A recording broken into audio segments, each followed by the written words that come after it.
Hello again, and welcome to another episode of Real Talk with RJ. If this is your first time listening, please don't forget to like and subscribe and follow so you know exactly when we release brand new episodes. Also, don't forget to share. If you like what you hear, share it with everyone you know. This episode is I think it's an important subject because a lot of people um don't really pay attention to these details when they're dating somebody. And it's really important to understand that or to connect that every single marriage, unless it's like a prearranged marriage, every single marriage begins with a single date, and every marriage begins with two people who have never met, and it's really important to consider those. Yeah, they seem obvious points. Absolutely, they do seem like they're obvious points, but the fact is that when you're dating somebody who has a different faith, that could be a potential issue. It could be a very strong issue if it goes on, if it continues to go on, and the relationship actually builds to something much greater. Um, Typically, when people are dating and they have different religious beliefs and it's just them, it's not really much of a big deal. One person might have their religious convictions and they live their way, and then they're okay with the partner living, their way. um, and there's not a whole lot of pressure about like, hey, I need you to have the same beliefs as I do. Um, if somebody has a type of religious belief, like such as the Muslim or Islamic path, it's very common for people of that conviction to not want to date or be with anybody who eats pork or does things that are directly counter to the very important belief systems that they have. And, I get that, like, so if you're a Muslim or a practicing Jew who or another faith who happens to oppose pork, not like pork, detest pork, and they think it's such a filthy animal, they don't even let it in their house. Um, it's important to understand that, if you're dating someone who doesn't have the same beliefs and who's not vegan or vegetarian, the likelihood of you having pork come in the house is high. That person's gonna wanna eat, at some point in the very beginning of the relationship, people are at their best, your best foot forward, you're in your best behavior. You don't wanna let the person know your flaws because you want them to get to know you, which is it's funny because your flaws are part of who you are. But let's face it, most people do not go out showing who they really are. They'll show you the best version of themselves, especially when there's an incentive there. If you're trying to get somebody to like you, or if you're trying to get the job, you're not going to go there and look like you just woke up and went to the place you're at. Most of the time you're dressing to put your best foot forward. Me personally, like I used to be like that, but now personally, like I learned to love myself. I learned I learned who I really was. So wherever I go, I'm me. Like I don't believe in put my best foot forward and try to be something I'm not, because either people like me or they don't. I'm a good person. I'm very grateful for the changes that God has made in my life. I have learned to really love people regardless of how they live their lives, regardless of what God they serve or don't serve. I'm content with who I am, and that's enough for me. So when I go out and I start talking to other people who have different faiths, because I've spent so much time asking questions about other people's religious beliefs and their religious convictions and faiths, um, I understand just about every faith out there. I know what it is, or a basic belief or understanding of what they believe. So I say that to say, like, it helps me not offend people based off of their religious beliefs. Like, for example, if I for my Muslim associates, friends, and buddies, and Jewish buddies, I'm not if I'm going out to eat with them, I'm not gonna eat pork in front of them because, you know, the table is also a sacred thing. When you're eating with someone of those types of convictions, the table is a very sacred part of that fellowship. You're eating something, so to have pork on the same table as a practicing Muslim or a practicing Jew, they may not be comfortable with that because it's like the animal is considered very filthy, very dirty in their faith. So eating that in the same table as them may cause them to not want to eat, out of their conviction of being obedient to God according to their understanding. So knowing those things, if I go out and eat, I'm not going to eat pork. If I go out with some of my Indian friends who are Hindi or Punjabi, I'm not going to go out and eat beef, especially if they're practicing in those faiths, because cattle or are very, especially, cows are very sacred to them. So eating beef is a pretty big no-no in their culture. So I would not order a hamburger, unless I was getting a chicken sandwich or something like that. We would go somewhere that would not offend them because I respect everyone's religious views. Now, if I have a buddy who's Wiccan or something like that, and we're going out, I'm most likely not going to try to take him to like a Christian restaurant or something like that because it's contrary to what they believe.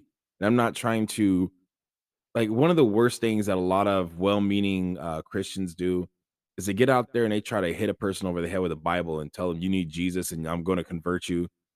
I'm like, dude, that works like next to never. You don't walk up with the intention of, "Oh, I'm gonna convert you and show you the way." And it's not how you deal with somebody.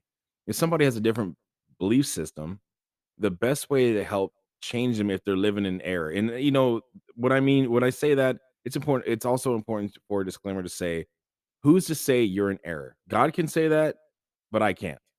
I have no right to tell you that what you believe and how you live is wrong. Now, if you're going to, take this approach to tell somebody, "Hey, you're wrong, dude. You need to kinda wake up." It's very important to be prompted to say that. Like, don't just walk up and volunteer that information to somebody, especially if you don't know them.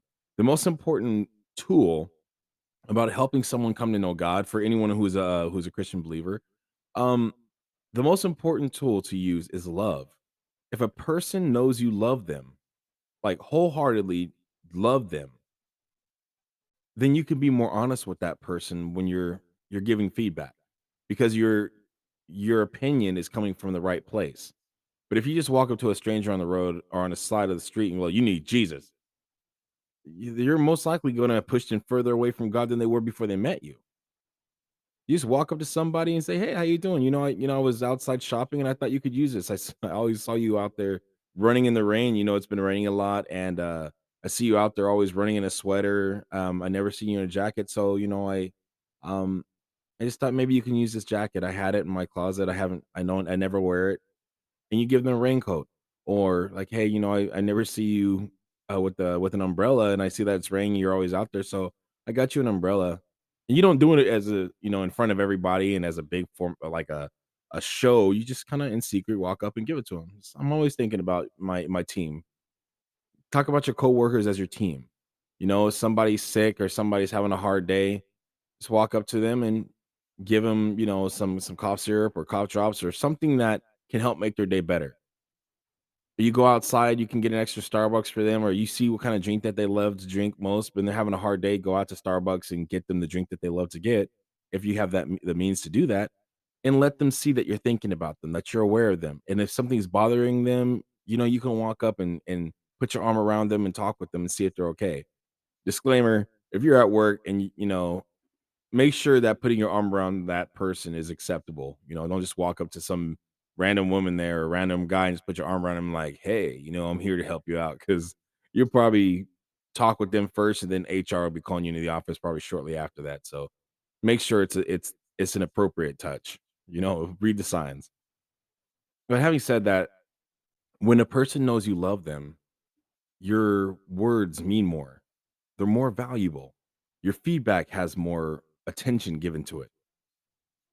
I've walked up to people of different religious convictions as myself than myself, and when they were having challenges, because I'm familiar with what they believe, because I ask questions.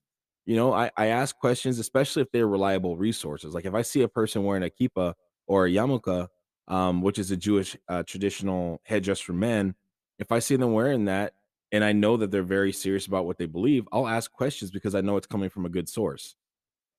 And I'll also do my best to research what I can from the trusted and reliable resources. Because just because someone says they're a Christian doesn't mean they are. Anyone can say they're a Christian. It's a very loose term these days. You're like, "Oh yeah, I have a great relationship with Christ." Really? 'Cause I just saw you, talking to a married woman over there. You don't seem like a good example of what it is that Christians believe. And I say that from experience because I used to be that guy. I used to be that guy that didn't care about talking to a married woman. I used to be that guy that didn't care about, smiling in the guy's face and betraying him while I'm trying to get at his wife and his wife's trying to get at me. I used to be that dog. So I know, and it's really hard to sit there and try to talk to people about God when you're living the life of a hypocrite. And in fact, it brings more of a bad shadow over what it is that Christians believe because they're seeing you as a highlight of what they think Christians stand for. And then they categorize us often as hypocrites, all of us, when that's not true. And when I have like going back, so when I see coworkers or other associates or other individuals of a certain religious conviction, I can walk up to them and talk with them. And often I have an understanding of what it is they believe, so I can help use their beliefs to talk about a point to help strengthen them. And if it doesn't work after a while and they start seeing that it's always working for me, and they ask, "What's so different? You're always happy. You're always in a good mood. Like, I never see you in a bad mood. You always come in here bright, shiny. Like, that's just your personality. How do you do it?" That gives me the opportunity because I didn't go over there and try to, convert them. That gives me the opportunity to talk about why it is that I'm happy, why it is that I'm free, why it is that I always have a smile on my face, why it is that I'm always at peace. Even in the most difficult situations, I can still smile. And it's not a fake smile. I have reasons behind my smile. So there's lots of deep conviction there that I'm able to share with this person because I let them come to me. And when people come up and talk to me about, "Hey, how was your week?" Or "How was your weekend?" I was like, "Oh, it was great, man. I went to church and we had a good time. We talked about this and this." And you don't wanna give, like, a full detailed book report when you ask that question, but it's good to talk about, "Yeah, I went to church this weekend, and it was good." We had a good talk about, being a better husband or being a better man or being a better woman, being better people, being, good examples of Christianity. Okay, you made your statement, let it be there. And then when they talk to you, they're like, "Oh, that's cool." Like, "Hey, don't you guys believe this?" At some point, if they're interested, they're gonna ask you some nice questions. You're sharing the gospel through your example. You're sharing what it is you believe through your example. So it's important because your example is the strongest and loudest testimony you can ever give because words don't mean anything if the actions are yelling louder. That's just a reality. Now, I said all that to say it's important to understand about other people's faith other than your own because who knows? Maybe in my case, maybe God would put me in someone's life to help bring them to the same beliefs that I have. But he's gonna take charge of that. He's gonna help use me and tell me when to speak and when not to, and to not force the issue. Like, when I started talking when I first got, changed in my life, when God came in my life and started changing me to a better person, he would bring many people to me, and we would start talking about the gospel, and we start changing, start improving, and they'd start growing with me, and then as soon as I see this pattern of them growing, I would take the reins from God and just start telling them everything, that I can think of, and I'd overwhelm them with information, and then it would push them away, and I would be like, "God, what happened?" And he's like, "Well, you took the steering wheel from me. What did you expect to happen? I'm the one that's supposed to be driving this car, not you. I'm using you as my co-pilot. I wanna use you. I don't have to, I want to use you. And if you keep getting in my way, I'm gonna choose somebody else." And I'm like, "All right, I apologize." And, I stopped doing that. So when people come up and talk to me, I'm ready, and I just say what I feel prompted to say, and um, I leave it at that. I don't try to add my own 2 cents into it. I just try to be as approachable as possible, and I do my best to not shove the scriptures that I believe in someone else's throat just because they have a different beliefs. If you're wicked, I'm not going to sit there and down. "Oh, you worship this," or I'm not going to do that. That's not my place. You don't worship me. I'm not Jesus. I have no right to say what somebody believes is wrong. All I can do is bear testimony of what I believe to be true according to my understanding and how I got that understanding. But my example is going to be the thing that stands out loudest. And I can tell you from example, what you believe will definitely be seen by other people. Even if they're not looking for it, they're going to see it. Now, that part is just focusing on like coworkers, associates, people on the streets with whom you interact. That's what that part is talking about. But what about when you start dating someone who has a different belief? That could be a beautiful thing. You guys can have, beautiful religious differences. And you're okay with that. If you're not having kids, it's okay. Because, if it's just you two, it might not matter. She might go to one church, you go to another church or temple or mosque. like, and you practice different beliefs and you guys are living in the same house, I mean, if the religious beliefs are polar opposites, like very, very polar opposites where they conflict with each other as far as like doctrinal views and beliefs and stuff like that, it's very likely that it's not going to work. Example, let's say a person's a Christian, let's say a person is a practicing Catholic, a very devout Catholic, and they have the statues of the Virgin Mary and the apostles all over the house, and you are practicing devil worshiper. Or excuse me, not let me not say you. Let me say, let's say Pam and Bob. So Pam is a devout Catholic. So her religion has these statues and the rosaries and different things and different symbols around the house. And Bob, his religion is he's a devil worshiper. So he's got symbols and he's got altars, with blood altars and sacrifices and stuff like that around the house. Well, one is gonna conflict with the other. They're gonna get tired of seeing each other's symbols. You're like, "Look, I don't want your symbols in my house. I can't let your symbols be here." So it's gonna end up causing them to break up. If your religious beliefs are polar opposites, it's likely that it's not gonna last. And often is the case, it will cause you a lot of drama that you don't need in your life. So take that in consideration when you're talking with somebody, especially if they're very devout in what they believe. If they have very polar opposites of what you believe, I suggest, in just my personal opinion, I suggest it'll be wise to not date that person, but build a friendship, talk to that person, and get to know them and continue to practice your faith. Who knows? Maybe God brought you into their life to bring them to your faith because that's where God wants them. If that's the case in your situation, um, or maybe God just wants you to be their friend. Who knows? But like the fact is that what a lot of people make this mistake is that I'm gonna bring them to my faith. They're gorgeous or they're hot, he's handsome, whatever the case may be, and I'm gonna convert them to my faith so that we can be happy. You never want somebody to join your faith or your church for you because once you guys break up, they're not gonna be closer to God. They're not gonna care about that. Or if an issue happens, they're only doing it for you. They're only being that way for you. You don't want somebody to come to your faith because of you. You want them to do it because they want to. They want this lifestyle. They believe in it, but for themselves, independent of you, they know that this is truth and they want this truth. That's the only reason someone should join a church, not because there's hot women there. That's really stupid. And then honestly, there's a lot of people that do that. There's a lot of women who join churches because their boyfriend is a member of that church, or a lot of men who join churches because there's a woman that they really like and they just want to be with her, and they know the only way for her to be with her is if they join that church and get baptized or whatnot. That's a really stupid reason to join a church because you're talking about your eternal soul hinging off of a human when it should be hinging off of the savior if it's a Christian-based church. Or you're talking about, for those who believe in Buddhism, you're talking about the pursuit of experiencing nirvana or enlightenment when you don't care about reaching enlightenment. You're just going through the motions. Or for Muslims and Jews who follow Allah or Elohim, um, or Adonai or whomever they believe in following, worshiping, or learning about. They're doing these things according to what they believe in. If you join a church because you like the person, you're going to be expected to live the same lifestyle as they are, and that's not what you want. You should not be unhappy living a fake lifestyle you don't want just to please your partner.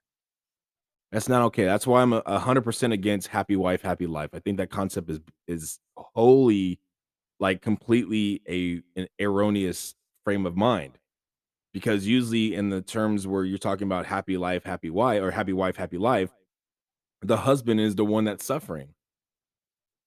That same concept, that same statement of saying happy husband, happy life, that's not fair either, because in that term, usually the woman would be, or the spouse of that husband would be, the one that's suffering at the expense of the happiness of their spouse. One spouse should not suffer to make the other spouse happy.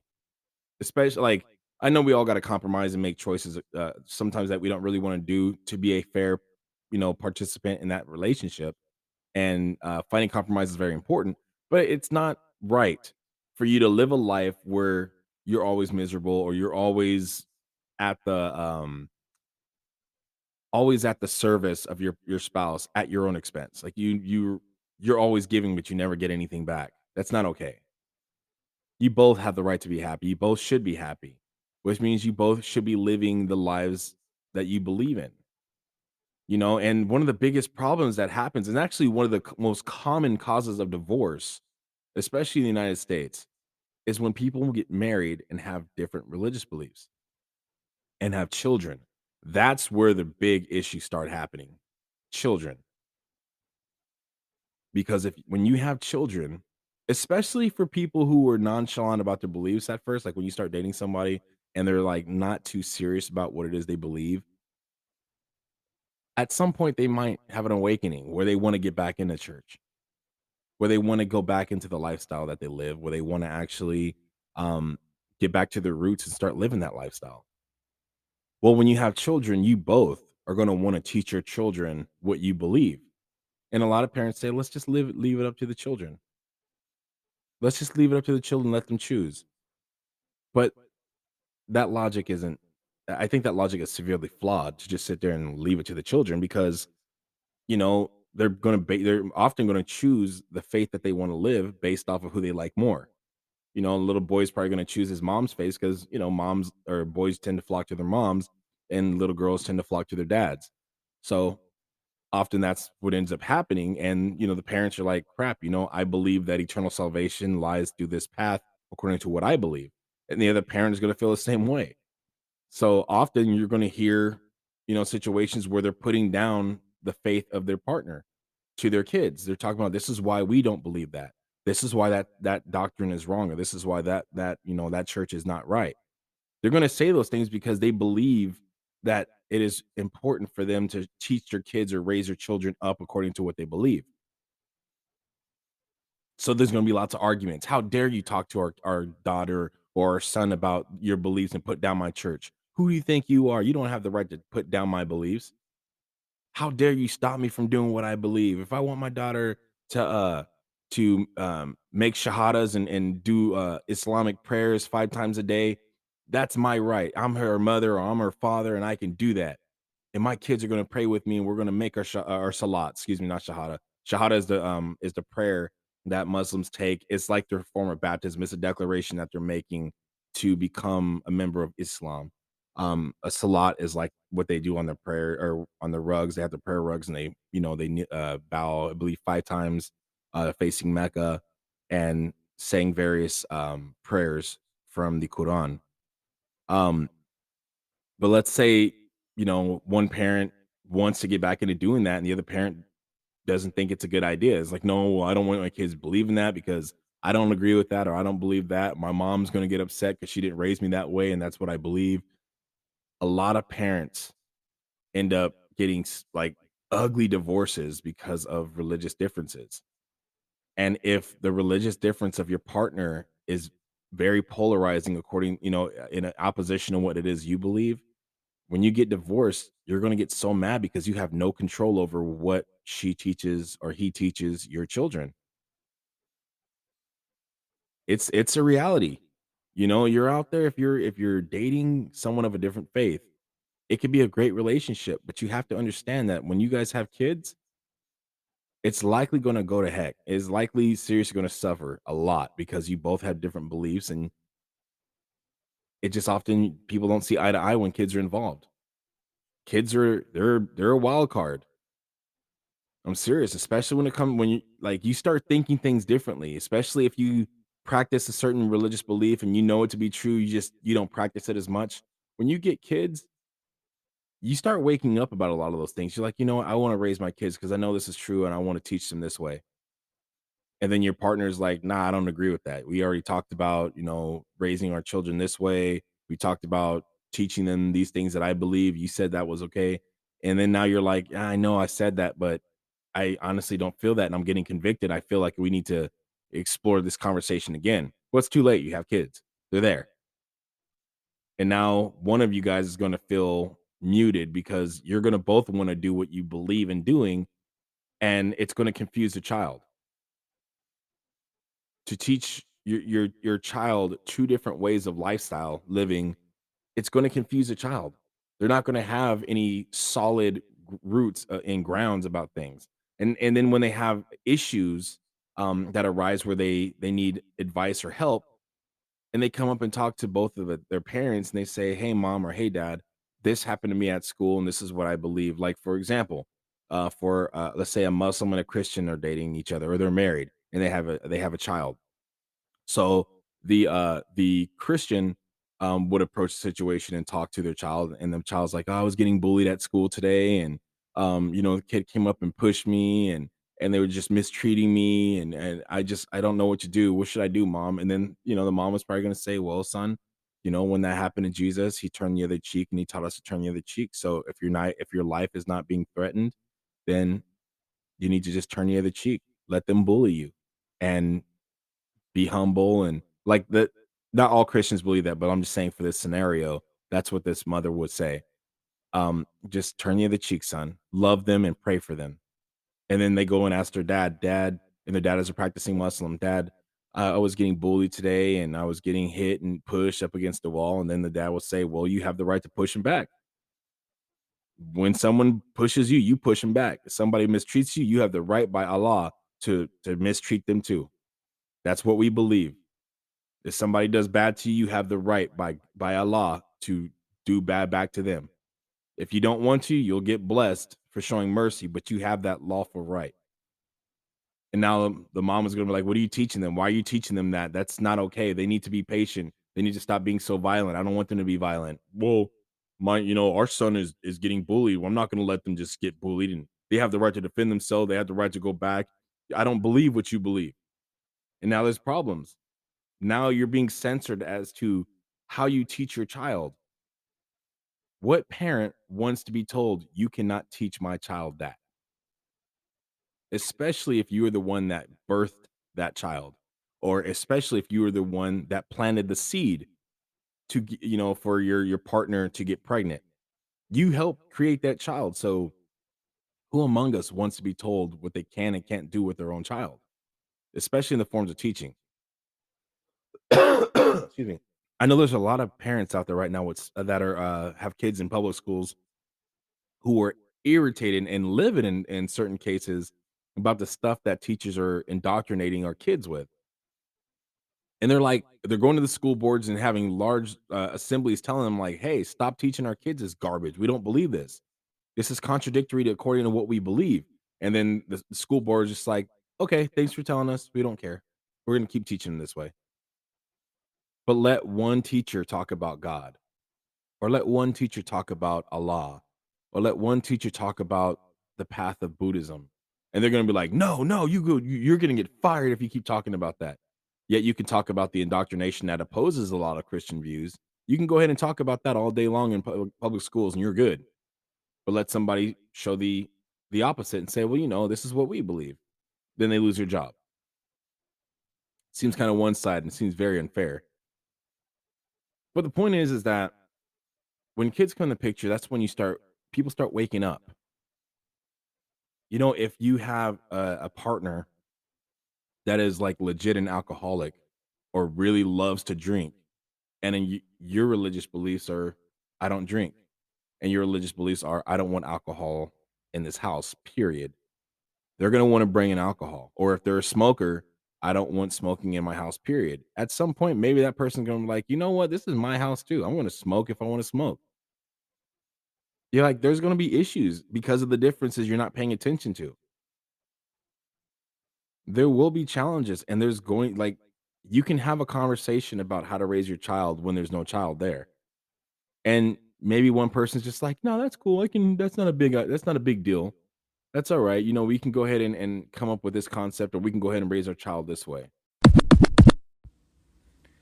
If you haven't heard about Anchor by Spotify, it's the easiest way to make a podcast with everything you need all in one place.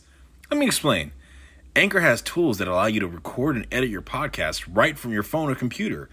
When hosting on Anchor, you can distribute your podcast on listening platforms like Spotify, Apple Podcast, Google Podcast, Amazon, and so many more places. It's everything you need to make a podcast all in one place. And best of all, it's totally free. Download the Anchor app or go to anchor.fm to get started. But in the reality, when the child comes, certain instincts wake up within you. Certain practices start to happen again. And it's very dangerous if you think that these practices are just going to stay asleep. At some point, they're going to wake up. And that's when the issues are going to start. And often, more often than not, that's where divorce comes to pass. And divorces are very expensive, not just for the lawyers who want to suck your bank account dry. I'm talking about, two people who love each other. More often than not, especially when you're arguing like, you're not going to raise my kids that way. It becomes a battle. Like, I want to get as much as I can. I want to hit her or hit him where it hurts. I'm going to make them suffer for putting me through this. I gave this person 5 years of my life, or I gave this person 10 or 15 years of my life, and they want to do this crap on me. So now you feel like you just wasted 15 plus years of your life and you can't get that time back. And now you're alone after 15 years with the wrong person because you didn't pay attention to the flags that were there in your face from day one. Now, is it wrong to date somebody of other faiths? No, I'm not saying that. I'm saying there's risks and there's dangers, but not every situation ends like that. You know, um if you have different beliefs with somebody or than somebody, excuse me, it's possible that, for those who believe, it's possible maybe God put you in that person's life because that person doesn't know the truth. That person's living a flawed life, and God said, "Hey," and He put it in your heart, "I want you to date this person. I know you like her. I want you to date her. I want you to show her the way by your example. And trust me, she will come around. But don't push the issue. Let her do it. I'll work on her. You just be the example I need you to be." That happens, and it happens a lot. But that's something that takes a lot of prayer and a lot of meditation. That's something that really you need to be sure that this is the result of that relationship. You can't go into this relationship thinking and assuming that you're going to convert this person to your faith or that, this person saying, "Oh, I'm not really big on that. I really don't care about religion." Well, that if you are big on your religious belief, her not caring is also going to show up in the relationship when you have children, or him not caring is going to show up in the relationship when you have children. Because you're gonna start talking about what it is you believe, and she's gonna be like, "Yeah, I don't really care about that," and your child is gonna adopt one of your mentalities. And if it's a mentality of the person who doesn't care or the parent that doesn't care, you're gonna get mad. You're gonna get very frustrated because you now have a child that doesn't care about what it is you believe and know to be true. Now you're gonna start telling your spouse, like, "Hey, can you not say that to our child?" And she's gonna be like, or he's gonna be like, "I can say whatever I want to our child. That's our child. That's not just yours. I told you this is who I am. You should have known." And now you're gonna get mad, you're gonna get frustrated every time you see your spouse, you're not gonna wanna sleep with them. Like, that's a big deal too. To use sex as a punishment or to isolate yourself because you're just not turned on by your spouse at all because you're so mad and you resent them, it causes even more problems. Like, that's just, like, it's such an important part. Intimacy is a very critical part of a relationship. And I'm not just talking about the physical sex, I'm talking about intimacy, like the deep connection that you both share. When that deep connection is severed because you are now having religious arguments and you're imposing restrictions on each other, that's when that intimacy starts to die. And when the intimacy goes, next the trust starts to leave. And when the trust leaves, now there's nothing there. Now you're arguing, you're paranoid, you're frustrated with each other. You're not putting your heart and soul into the meals that you make or have made for you. You're not showing the gratitude and going the extra mile to do things to show that you're appreciative of your partner. Now you're just roommates. That's a very awkward feeling. And I know this feeling as well, to be the roommate of somebody else who you're married to or supposedly dating. You're just a roommate. You're just like, oh, man, like I do not want to be in this relationship, but I have two kids with her. So I'm here for them. So now your kids are going to grow up seeing the type of absent-minded spouse you are. Because you're a parent, you're very much there for them, but they're going to look at how you treat their mother. And because there's no intimacy there and there's no deep level of trust because it's been severed based off of the differences and arguments that happen in this relationship, you guys really don't talk. When you guys go out, now you're just talking like a team. You're like, or not really a team, just members of a team. It's like, all right, I'm gonna go get the bread, and you go get the this. Okay, and no romance, no hand holding, no back rubs, no foot rubs. The Christmas gifts are going to be very, empty. When you buy something for your spouse, it's not going to be something like, "Oh my gosh, I knew you were going to love this. This is going to be the perfect gift." You're just like, you know what? Let me just go to Goodwill and go get this and just call it a day. I got you a tie, and that spouse doesn't even, or that man doesn't even wear ties, like or doesn't really have suits like that. So you're like, here, I got you a tie, or I got you some cufflinks. He's like, what cufflink? Like, where am I going to wear these cufflinks? I don't even have the shirts that need cufflinks. What do you give me this for? Like, the gifts are going to be a reflection of how you feel with each other. When you're in love, the gifts are different. They're very thoughtful. They're very carefully planned. Even if you don't have a lot of money, these gifts are very carefully planned, and they're well received because of that, because they're very personalized to the recipient. So what I'm saying is that if you go into a relationship without really considering that this is a real threat to your happiness because a person has different beliefs, then you're making your bed. So be ready to sleep in it when the kids come. And you can easily say, no, we're not going to have kids. And I know a guy, and this is 100% true. I knew a guy when I was in the Marine Corps. He got fixed, and his wife got her tubes tied. They still had another child. Apparently, it's still possible for there to be, like, semen somewhere in the man's remaining tubes or something like that. I don't remember the actual medical reason of how that's possible, but somehow, some way, she got pregnant and had another child, and they legit got fixed, both of them, because they had like 5 kids already. So they're like, yeah, no more, and they end up having a sixth. I knew this guy when I was in the Marine Corps. That was insane to hear that. Like, you could still get pregnant after getting tied. They're like, yeah, it's true. So you can go ahead and say, yeah, we're not going to have kids, and then I end up getting pregnant. You're like, crap. What are you going to do? Especially if you were brought up in a way where abortion is bad. What are you going to do? You're going to raise that child. You're going to keep that child, and then the arguments are going to happen. There's no guarantee that you will not have children. There are women out there who believe they could not have kids who have children. There are men out there who've gotten fixed who still get women pregnant. It happens. Rare, but it happens. And who knows, you might be that person. So just consider that these are real risks that you need to be aware of. You know, maybe you were led to that person, and your example is going to be what changes them. Who knows? But that should be something that you feel certain is going to happen, not because of your pride or how convincing you think you are, but that should be like a feeling from above, like the spirit just told you that, like the Lord put that in your heart that this is why I want you here. And you bring it to him saying, "Well, Lord, she has different beliefs and I don't think it's going to work out." And he's like, "Hey, trust me. I'm going to take care of you. And I got this. Don't worry about that. You just do what I need you to do, and I'll take care of the rest." There's so many different beliefs. I'm only relating with what it is that I believe and how the Lord and I talk. But I know that there's other people and how they communicate with their deity. And I'm not just gonna go through every example in that because it's gonna like seriously pull me completely off the point. But personalize what I said with what it is you believe. Um, I have no right to say somebody's belief is wrong. And I'm not on this podcast episode talking about uh how your beliefs are wrong or how they're right. It's not for me to say that.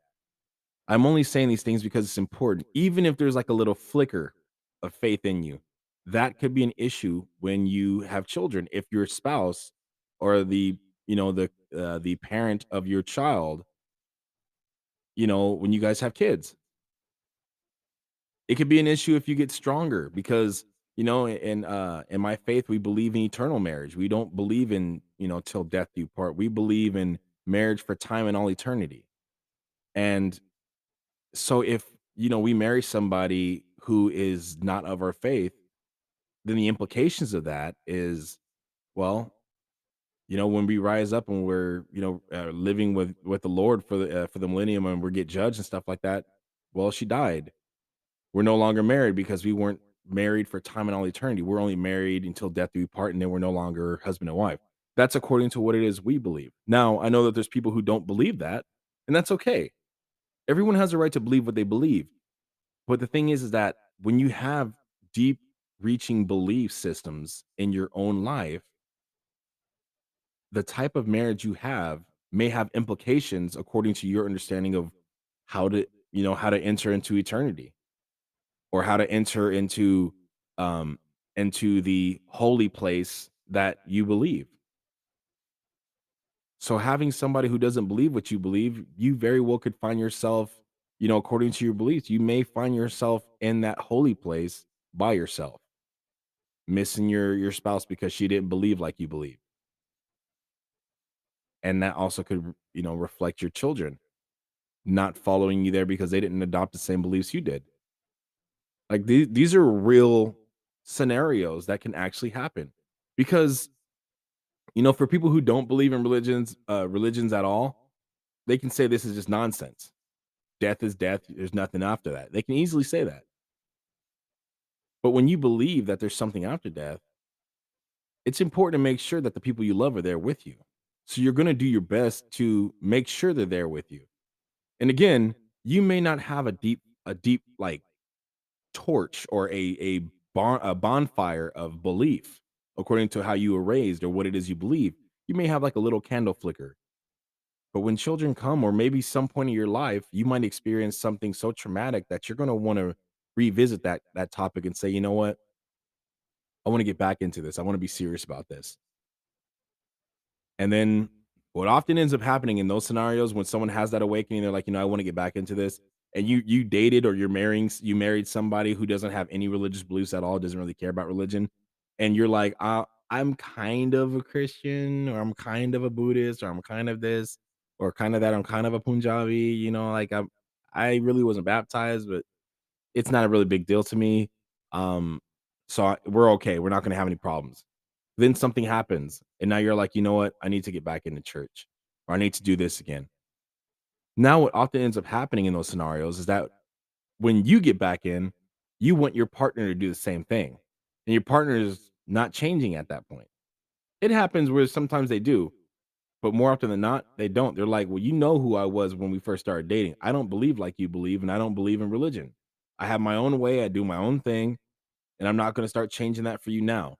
And now you're going to church, and you're seeing all these spouses and all these partners happy together, and with the same beliefs. They're going to church together, holding hands, and you're alone. And that absence is definitely going to start speaking very loudly.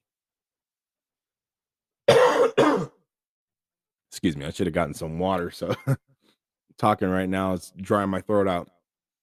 But it's so important to just remember those things because they're real risks. And you have the right to believe what you do. You have the right to live the example that you want to live. But it's important to realize that when you marry somebody or date somebody who has different beliefs, these changes can and often do happen. The only way they don't is if you're prompted to be there, or you just marry somebody with the same belief systems. And then you don't have to worry about the chasm that grows in between you two when you want to start talking about religious beliefs. There's a number of people out there that always want to say that, it's not about religion, it's about relationship, and religion's bad, religion's man-made. A lot of I've had that so often from people who claim to be Christians, and I would tell them often, as a result, that the Bible even talks about what religion is. Religion is lifestyle. It's visiting the sick and the needy. It's visiting the fatherless and motherless. It's going to the hospitals to take care of people. That is what religion is. The word religion comes from the Latin word religio, which means a rope that pulls you back to your point of origin. Or in layman's terms, it just means like what keeps you anchored, how you serve the God you believe in. That's what that means. So, yeah, you can easily say religion is man made, but you can also make the same exact argument for the Bible, because God himself didn't come down and say, I'm going to write this book and y'all going to read it. No, he inspired people to write the things that are contained in the Bible. So just because something is man-made doesn't mean it wasn't God inspired. And that's really important to remember those things. But just everything that God creates and God inspires, there's always a mockery and a counterfeit of it made by what we believe to be the devil. And that's just, according to Christian belief, Christian faith, and there are different variations of Islam. You have the Sunnis and the Shiites, who believe, differently based off of which path of Islam is the proper one. You have various forms of Christian, various forms of Catholic. You have lots of different faiths out there. But the only way for you to know what's true is if you seek for yourself. If you ask, the deity you believe, and you have to actually ask these questions. One of the most common reasons that people, or two of the most common reasons why people join a church are: one, because they were raised this way, and two, because they like what is taught.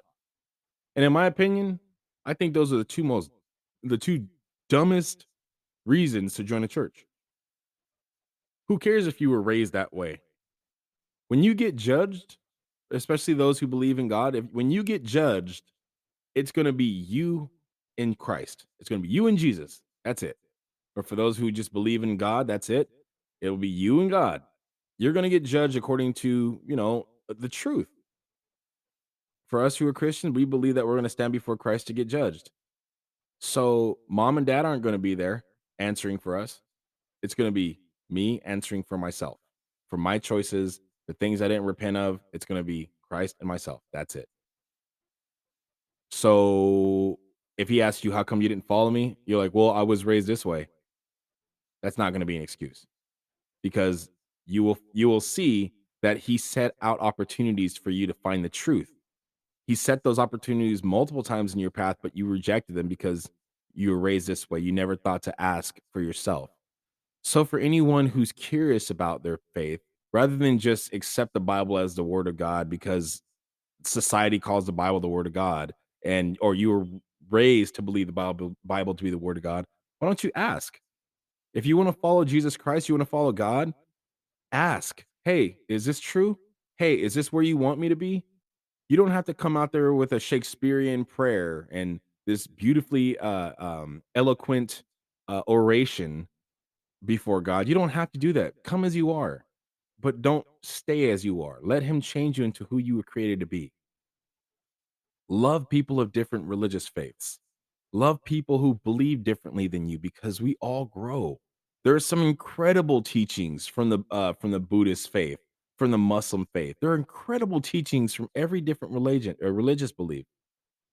And if you only just listen to the teachings that you have in your church, you're going to miss out on some great wisdom that comes from other ones. And who's to say the same God you believe didn't inspire the beliefs of the other person? God will use whatever we give him. If we give him our entire selves, he will use all of us. If we only give him a little portion, he'll use that as best as he possibly can. So for those of us who are Christians, those of us who are believers, don't get it in your mind. Don't adopt the erroneous philosophy that you're going to convert somebody else, because that's not up to you. Their religious path is not up to you. That's up to God. The best you can do is make sure you're where you're supposed to be. And the only way to know that is by asking the one you follow. And if he's not answering you, maybe it's time to consider why. Maybe you're not living the example that he wants you to live, or maybe the path that you believe is not what he wants you to believe. A lot of people will not ask God if the Bible's true. They'll just accept it because somebody else told them it was. But there's some really convincing arguments that the Bible is not true. So if you don't have your own testimony of it, it's going to be likely that you'll fall, because sometimes logic, or even flawed logic, might sound believable. But if you know it's true because you felt in your heart, and when you asked him and he told you, you put in your heart that it was true, and you know because he inspired that knowledge, then nobody else can change your mind. I've experienced this with with an ex. I'm not gonna identify who this ex was because, again, as always, I don't want to use my platform to smut up or down anybody else. But I had a relationship with somebody, and we had different religious beliefs. I was trying to get back in church, and every time I tried to get back in church, she was very quick to pull me to her church. And even her pastor, which is the pastor of this really big, popular mega church, he was the son of the founder of that whole church organization.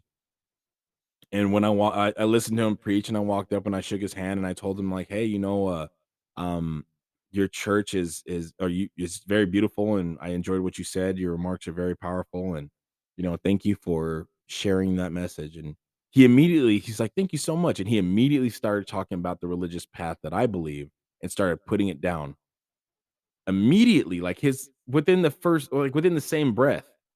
He started putting my beliefs down and calling my religious name or my religious, convictions names, like insults, and he was telling me that his opinions are based off of research and fact. I was like, "Seriously? Like, that's not how you convert somebody. That's not how you help somebody and bring them to your faith, is by insulting them and putting them down, especially something so important, so sacred as a religious conviction."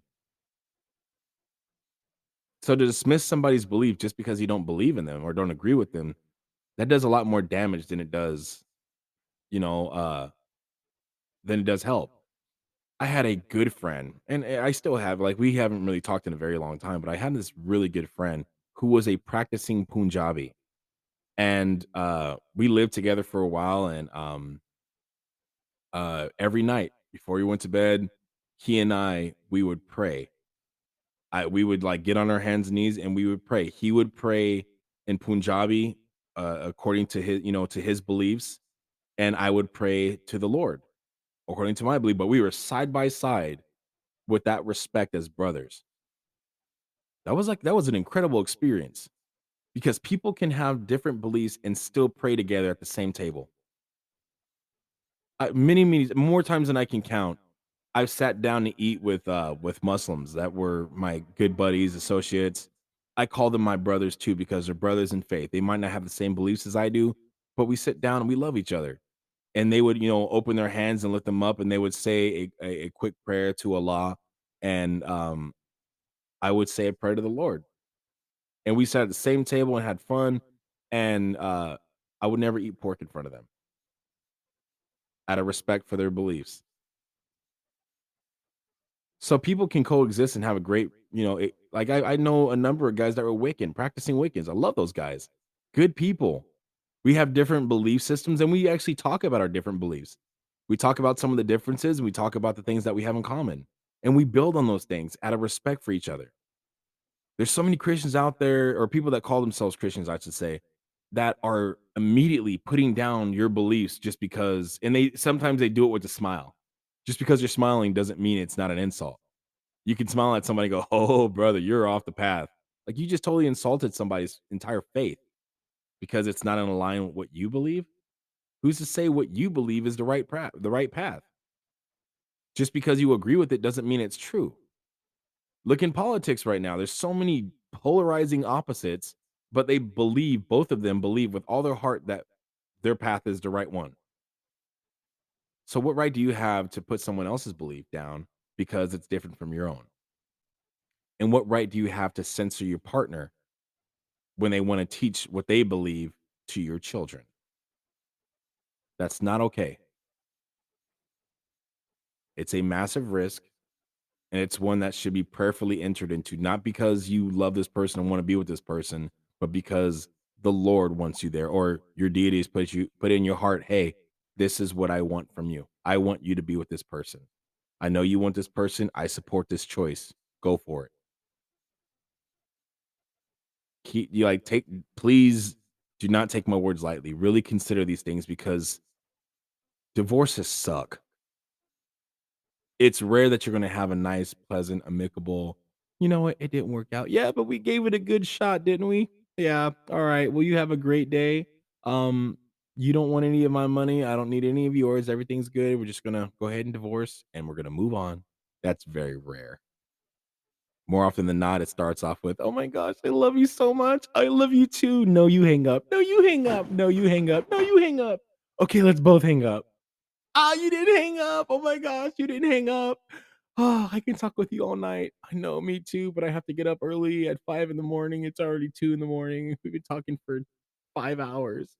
Oh my gosh, I love you. And then you hang up. You lay on your bed and you just go to sleep with a big smile.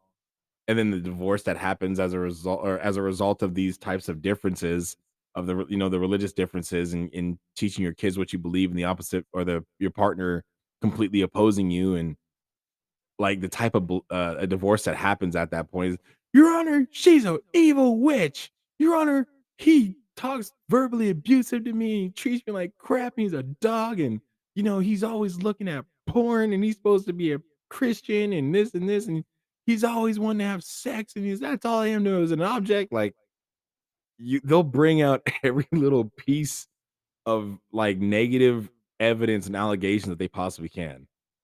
Like you just become the worst of enemies. I'm telling you, like, this stuff really happens on a daily basis. The family court system makes so much money off of people getting divorced, and you'll be surprised at how many of those are the result of religious differences. Like, this is a real deal. This is a real thing.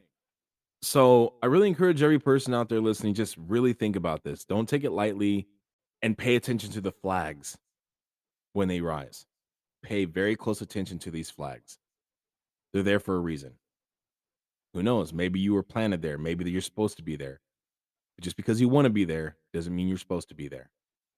How many of us as kids wanted to attend a party, but our parents told us no? And we find out later on that the reason why they said no is because it was dangerous and we weren't supposed to be there. Just because you love somebody doesn't mean you're meant for them. So these are things to consider. So with that, if anybody else has any stories that they can relate to or that they like to share, if anybody has any opinions about this subject, because it's a real deal, it's a real issue. I definitely would like to open the opportunity for you to come on and talk about it. And maybe I'm missing something. Maybe I hit the nail on the head. Maybe I'm missing something. Maybe there's an experience you had where you dated somebody of a different faith and it just really, really was bad. I know I'm not the only one. I know this is a very common problem, and if I was the only one, then it wouldn't be a common problem. Um, but this is a real issue, and it's important to not fall for somebody just because they're beautiful. It's important to remember that beauty is only skin deep, like the Temptations used to say. A beautiful face isn't always beautiful once you get to know the personality. I can't tell you how many times I've dated women who were aesthetically exceptional, and when I got to know them, I was like, "Dude, what did I ever see in them?" Like, every time I saw them after that, I was just like, "Ugh, my gosh." It's just really interesting how loud a personality or internal beauty is over aesthetic appearance. But speaking of marriage and, things like that, my fiancée and I, we went to go look at some venues today after we got out of church. We looked at some venues or we looked at a specific venue that really caught our eye as we were doing some research, and we officially set our date. So we are going to get married. It's official, even though when we proposed, like the date was kind of up in the air, or when I proposed, the date was in the air, but I am getting married. It's awesome. We've officially set a date. I'm looking very much forward to it. I'm very happy because I get to marry my best friend. We've been patient. We've been working on this. We've been getting to know each other. Um, man, I'm so blessed to have this woman in my life. With all my heart, I know that God led me to her and led her to me. Just the way we met each other is incredible. Like our story. I know this is off topic, but the way we met. Um, so we used to work. We used to work in a warehouse. Like selling rugs and stuff like that. It was a like a Persian weaver sponsored type of company. Um, And, I've been working there. Like, I was a go-to guy for that company, and, I unofficially did maintenance, sales, like, I didn't do sales over the phone, but, like, when I would get extra rugs and I would go deliver these rugs out to different, companies, I would have to kinda upsell. I would kinda talk to these people or these owners or these, business owners and our customers, and try to sell these rugs to them and get these rugs out, increase the sell, collect money. Like, I did all kinds of stuff other than just warehouse labor. So one day when I'm outside, I'm working, I saw this beautiful woman get out of this car. Like, she had an incredible figure, and I was like, "Wow," it caught my eye. And, like, if anyone goes, "Oh, I'm a Christian, I would never," like, come on now. Like, everyone, like, when a woman has certain curves, there's nothing that she can wear that can hide them. I've seen women in military uniforms who are so curvy, they look great in the uniform. Like, and the uniform is not meant to be flattering to your body, it's meant to kinda disguise your figure so that you blend into the surrounding environment in combat. That's what they're meant for. They're meant to take away the shape of a human. That's why they're so like straight, baggy. Like, they're meant to do that. But some women are just so curvy. There's nothing you can do to hide your curves. So when this woman got out, I saw her curves and it really caught my eye. And her hair was nice and curly, and uh, she just something about her just really caught my attention. And, I'm a very outgoing person. I talked to everybody. Everybody in that company knew me and I knew them. So I walked up and I talked to her. I was like, "Hey, excuse me." And she's like, "Yeah." I was like, "Are you new?" She goes, "Yeah." And I asked her what her name was. She told me her name, and I was like, "Hey, my name is Ross. Everyone calls me Superman." And that's the name that they gave me at the warehouse. And I was like, "When you stay here long enough, you'll see why." And when she started laughing, "Oh yeah." I was like, "Yeah." And I was like, "Well, welcome to the team. Like, I hope you enjoy it. If there's anything I can do to help out, please feel free to let me know." And she's like, "Okay, thank you so much." And, I helped her find where the front office was, because she was gonna be getting her interview and stuff like that. And, actually, no, she got her interview when I was out, but she was actually starting that first day. So, I thought she was just so beautiful, and she had a mask on, but, like, what I could see was beautiful. So I kind of figured out a way, like, I wanna see what she looks like without the mask. Because come on, let's be honest. There's some women out there, and there's some guys out there that they put that mask on, and you're all like, "Oh my gosh, like, I they look so gorgeous." And then they take their mask off, and all you hear is because their teeth are hanging all over their bottom lip, and you're like, "Is that real?" Or like, "Yeah, of course it is."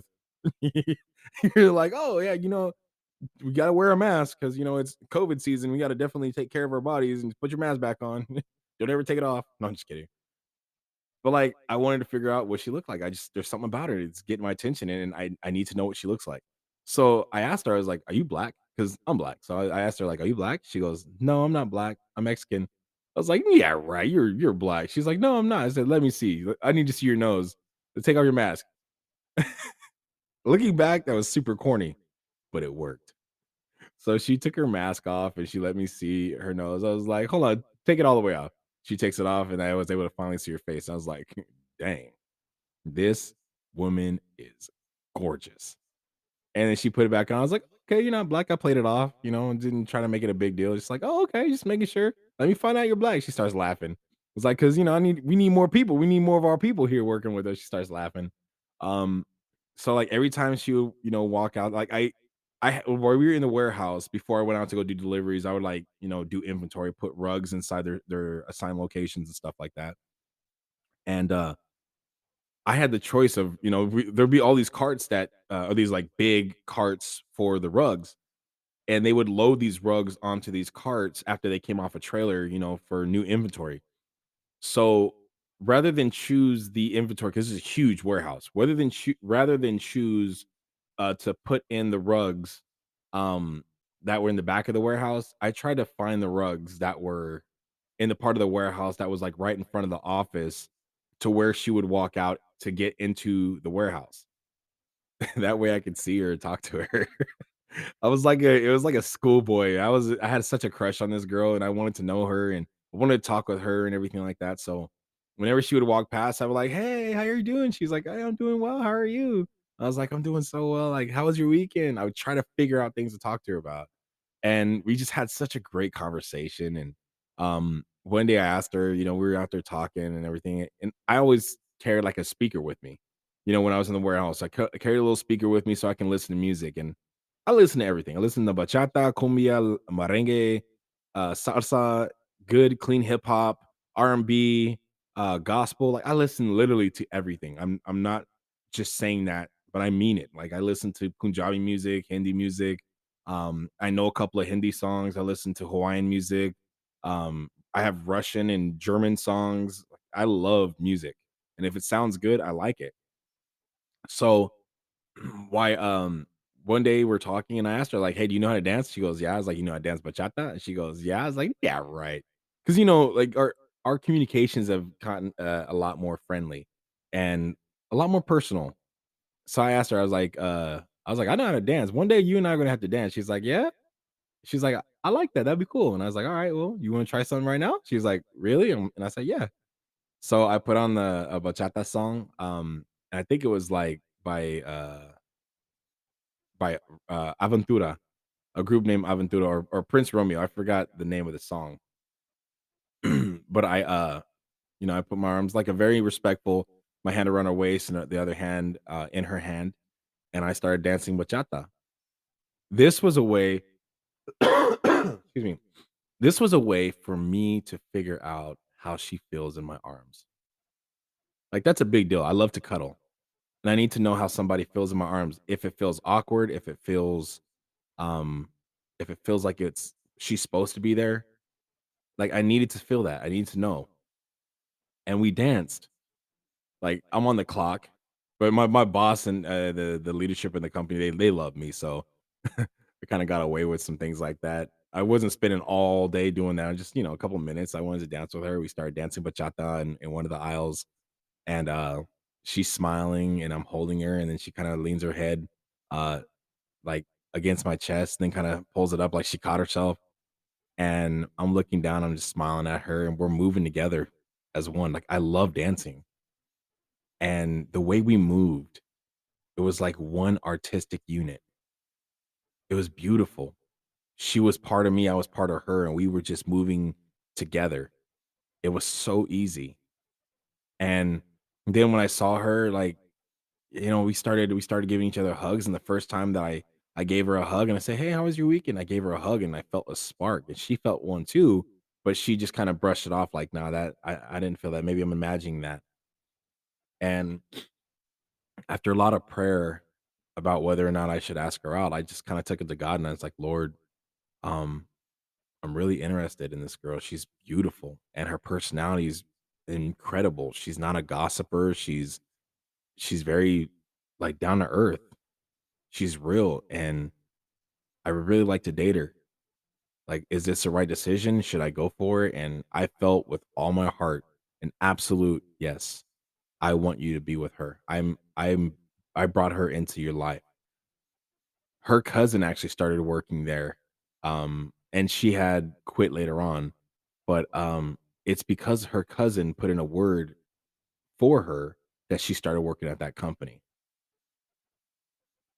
and if it weren't for her cousin getting a job there, my fiancé never would have gotten a job there, and I would never have met her. But she came in and, one day I'm talking to one girl and, because like I said, I talk to everybody. So I'm talking to this one girl, having a nice little conversation, and then, but I was actually waiting for my fiancé to get off work so I can ask her out on a first date, which was our first date was, January 8th of 2000, or excuse me, 2020. 2000. Wow, that's a long time. 2020 was our first date. So I asked her if she would be willing to go on a date with me, and she said, "Yeah." So we went on our first date. It was great. We had a great time. Um, and the rest is history. I proposed to her on my birthday. Later on, I just knew. I knew that this is the woman that God wants me to have, and the woman that God wants me to marry. So it was awesome. And I proposed to her on my birthday. It was a surprise, and she was my birthday present to myself. So that's our little story. Hey, Philip, welcome to the show, brother. Hey, how you doing? I'm doing well, and yourself? Good, good. This scripture that came up to my mind is "Be unequally yoked." Have you heard that before? Yes. Don't be unequally yoked. And that's actually applies to, the subject that we were talking about. I didn't use that scripture to talk about it because I know that there are not just Christians listening. So using that scripture when there's various faiths as a talking point, I didn't feel like it was pertinent when I can say the same thing. Having somebody like I was using other words to say we shouldn't be unequally yoked. But yes, I'm very familiar with that scripture. Yeah, yeah. So, like, because marriage shouldn't be confusing in our marriage. You know what I mean? Yeah. Like, if you're a Christian, see, a woman should not be with someone that's not a Christian. You know what I mean? If she's a Christian, if she claims to be a Christian, and if she wants to be with a man, you know, she must first examine him. Like the Bible says, beloved, believe not every spirit, but try the spirit, right? Hmm. Rather they are of God. Because many false prophets gone out to the world. So how can we tell who are the false prophets? Well, one of the ways is by the fruits, right? That's one of the ways. Like, do they have the spirit of love, joy, peace, patience? If they really had the spirit of God, then they would have love, joy, peace, patience, right? Kindness. That's the spirit of God living in. How you can tell is by having one of these, right? And second is to know their doctrine. What type of doctrine do they teach? You know what I mean? Hmm. So we ask, but don't like. I don't want to just like. For example, I'm like I I I have a woman right now, and I'm not just gonna go with her. Just to automatically go with her. I gotta study. I gotta examine her. I got the Bible says in I think First Corinthians or second it says that to examine yourself to know that if you're in the faith. And how can you do that by examine yourself through the scripture? Like for example, the Bible says to obtain. I'm sorry, it says to avoid from fornication. So am I avoiding from fornication? Am I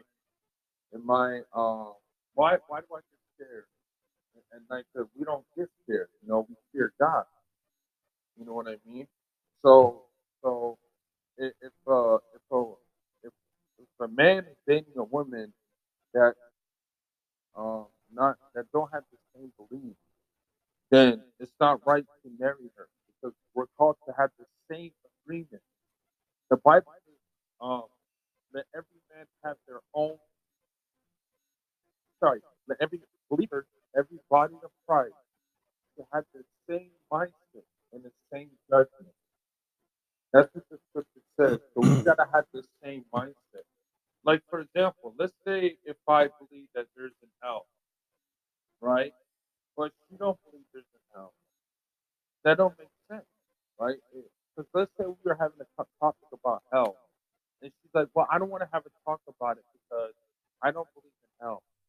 It's gonna be confusing because hell's a place for God's wrath. It's a place for God's punishment. I mean, I'm sorry, it's for the well for people that do wrong.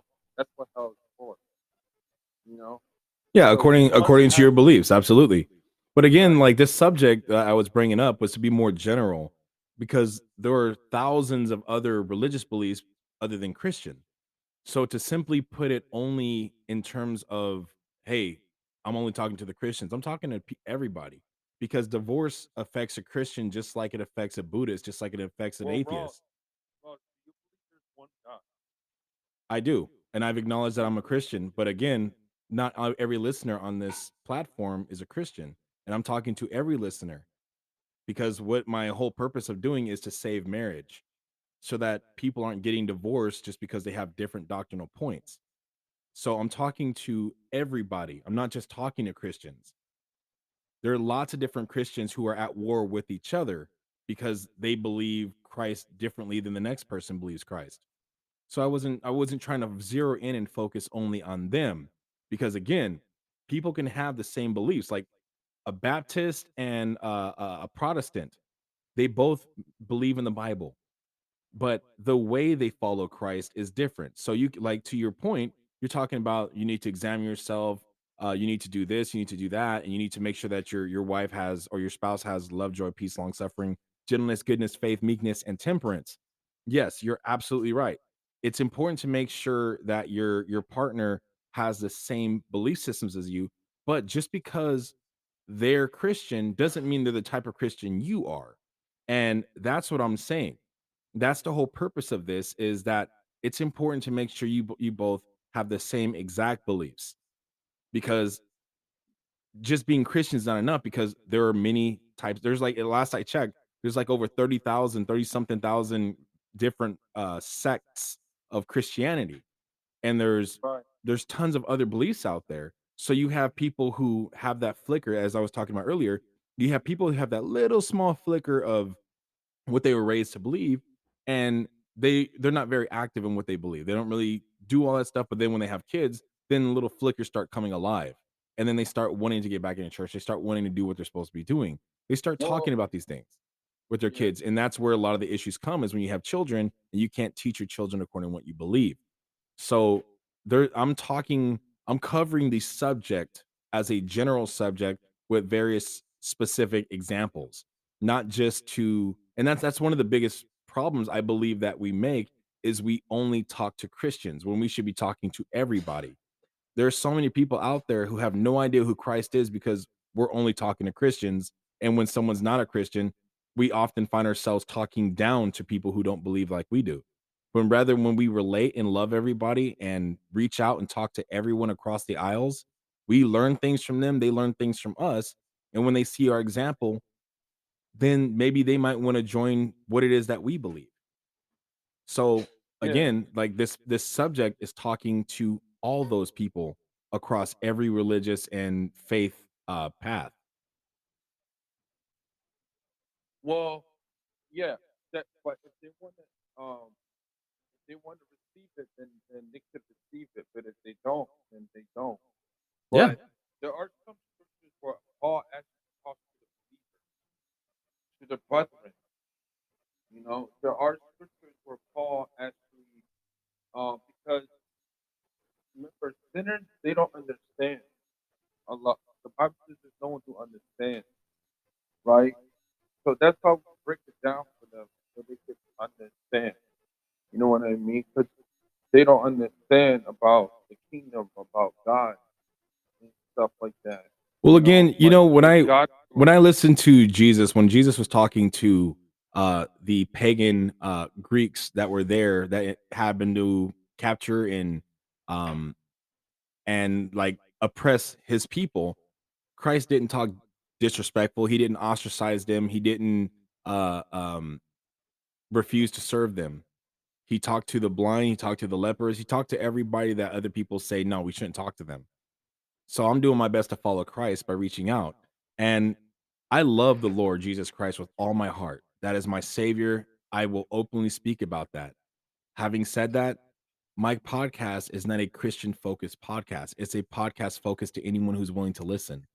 And the way I know somebody doesn't want to listen to what I'm saying is that the numbers drop. But I'm going to continue to say what I'm going to say. I'm going to continue to preach what I believe to be true. But I want to reach more people rather than a small select group of believers who believe what I say. I'm not trying to focus on the people who have the same beliefs as I am. I'm trying to focus on helping everyone I possibly can, because one less divorce is one more family that stays together and stays strong. That family that is a Buddhist family, or that family that's an atheist family, is not less important than the family that is a bunch of Christian believers. That's what I'm trying to reach out to. This subject is deep, because families are falling apart because people aren't paying attention to these things. yeah, I have a question. Do you expose other religions, Do I what? expose the darkness? Do I expose the darkness? Yeah. I don't put down other beliefs, because I never once heard Jesus do that. Well, Not one time in the Bible does Jesus ever talk bad about how the Greeks or pagans are not going to make it into heaven. So for someone who calls himself a Christian, if they're not following Christ's example of not putting down other beliefs because they don't agree with them, if Christ didn't do it, we shouldn't. When that woman was caught in adultery, and they brought the Pharisees and Sadducees brought that adulterous woman right before Christ, and they started saying, "Hey, the law of Moses says that we're supposed to stone this woman. She's supposed to get killed because she was an adulteress. What do you say?" Jesus didn't condemn the law. He came down, he kneeled down, he said, "Let he who is without sin cast the first stone." And then he looked at her and said, "Woman, where are those thine accusers?" And then she Yeah, goes, yeah, "I know not, that Lord." And he says, "Then neither do I accuse you or judge you or condemn you. Go and sin no more." He didn't justify the sin that she did, but he said, "I'm not going to judge you. Additionally, it's not my time to judge you yet, but I'm not going to judge you." So if Jesus did not condemn other beliefs because they don't align with what he believes, as a Christian, I have absolutely no right to do that. And I will not talk down about other people's beliefs. That's not how you get somebody to come to the Lord. You don't get somebody to come to the Lord by, by shoving vinegar in their eyes or pepper spraying them based off of your difference of a belief. Now, if somebody knows that you love them and they want to have a conversation about the light that's in you and why you believe what you believe, that's when you could talk about, "I believe this. I believe this." One of the reasons why people have a bad taste about their in their mouths about Christianity these days is because so many people who call themselves Christians automatically want to go and talk to you about how wrong you are and why your beliefs are wrong because they don't align with the Bible according to what I believe. But yet you have thousands and thousands of different beliefs based on the Bible alone that all claim to be Christian. And they argue with each other based off of various interpretations of the scripture. And that never once converted anybody. It doesn't convert people arguing with them about their beliefs. The Lord never well, once used that tactic. So why would I? I use love. well, I use the dialogue and scripture conversation. says I use service. well, that's good. Well, that's good. The scripture says to speak the truth in love. So when we speak the truth, we do it out of love. We're called to speak the truth and expose their darkness. The Bible says in Ephesians chapter 5, verse 11, it says, "Have no fellowship with the unfruitful works of darkness, but rather reprove them." That's what we're called to do. We're called to reprove the darkness. So we can't have no fellowship with them Well, don't we see because Jesus actually going down there to fellowship and be with those people? I don't think it no, means he did not don't fellowship. associate with them. I believe that it No, means that we're not supposed to make those people our inner circle and let them influence us. But those are the people who need us the most. When I was in the military, we didn't go like we didn't fight on American soil. We went behind enemy lines to liberate other people who were oppressed. Sometimes you got to go behind enemy lines. Nobody else wanted to deal with the lepers in Jesus' times. So Jesus healed the lepers himself. He put his hands on those lepers. He healed them. He went to the people that were cast out. So if you really want to do yeah, the work of the Lord, then you need to follow, or excuse me, we need to follow his example by not ostracizing people because they don't believe what we believe. And again, you can't sit there, even though you say I love you, it doesn't mean that a person actually loves somebody. There are tons of husbands and tons of wives out there and tons of girlfriends and boyfriends who say they love their partner while they're sleeping with five other women on the side. That word is an empty word without action. And condemning somebody based on their belief is not love. It's hypocrisy, it's judgment, well, it's pride, it's arrogance. But to show them the example of a Christian by living the example and then talking about, well, this is what we believe on this subject. Because I have a number of friends who are, or excuse me, I have one friend that's gay and I have a number of other associates that are openly gay. And I used to do a podcast with one of my buddies who still does a podcast. Um, he and I would actually talk, and when he came out to me and told me that he was openly gay, and and he also is a ordained pastor according to what he believes. When he told me that, I immediately had to get off the show, and he started smutting me up and talking to me about on Instagram, and is like, "Dude, you're the B word, and you're this and that, you're a homophobe and all this." And I said, "I've never been disrespectful to you. I've never once talked down to you. I never once judged you. I have convictions according to what I believe. oh, So, in order for me to be respectful to your views and what you believe, I have to remove myself because I do not support, according to my beliefs, I do not support a pastor who is homosexual. That is against what I believe. I'm not judging you, but being part of this show would mean I am supporting that. Therefore, I have to withdraw myself to show respect and support of your views. So that's what I did. And he and I are still very close to this day. We still talk from like we text each other and talk from time to time. And I don't condemn him, I don't judge him because I didn't die for anyone's sins. So I have no right to do that. I don't compromise my beliefs for anybody or anything. I'm very strong in my beliefs. I'm very firm in my Oh, beliefs. oh, do you support gay marriage? No, I do not. Oh, okay. Oh, okay, that's good. That's good. I don't support that either But I do because not believe that's I do not me personally, I do not support same-sex marriage, but I will not go to a same-sex marriage, ceremony and walk out there and then tell them, "You're all going to hell." It's not my place. I no, just no, will no. not attend the ceremony. Like in the Bible, in the Bible where um it says in the Bible, men should not lie with a man, or women should not lie with. Alright, so there's so much that we can talk, but we're getting, like, super off topic. Again, this podcast platform is not about preaching to one small subject or one culture, one organization, one group. I'm talking to everybody. I am trying to do the whole purpose of this episode is to focus on saving marriage. I'm not talking about, you know, converting people to Christianity. This is not my platform. That's not what I do on this platform. When people talk to me and they ask me questions about what it is I believe, I will openly speak about what I believe. But again, there are too many people that claim to be Christians, but when you look at their example, they're far from Christ. It's like, dude, you don't even know who Christ is. I never once saw Jesus condemned. He looked at the man Lucifer, or excuse me, Judas Iscariot, who betrayed him, and he still showed mercy on that man. He knew he was going to betray him, and he's like, you know what? Whatever you got to do, go do it quickly. And he asked forgiveness for the people that put nails in his hands. Like, Lord, they don't know what they're doing. Forgive them. We spend so much time judging people because they live differently or they sin differently than us. That I do not tolerate. I have my views, and my gay friends know that I do not support um uh abortion. I do not support same-sex marriage. Those are my views. Just like Democrats don't support the views of Republicans, just like Republicans don't support the views of Democrats. People have their views. It's okay. It's what makes us different. But I will not condemn my friend because of how he chooses to live. Because when there's a lot of people out there, especially in the homosexual community, who are committing suicide. They're killing themselves because of depression and various things. And there's so many Christians that could have been there to help them. But because they're over here using that scripture, do not associate with the works of darkness, and they're using it according to what's convenient to them rather than what it means.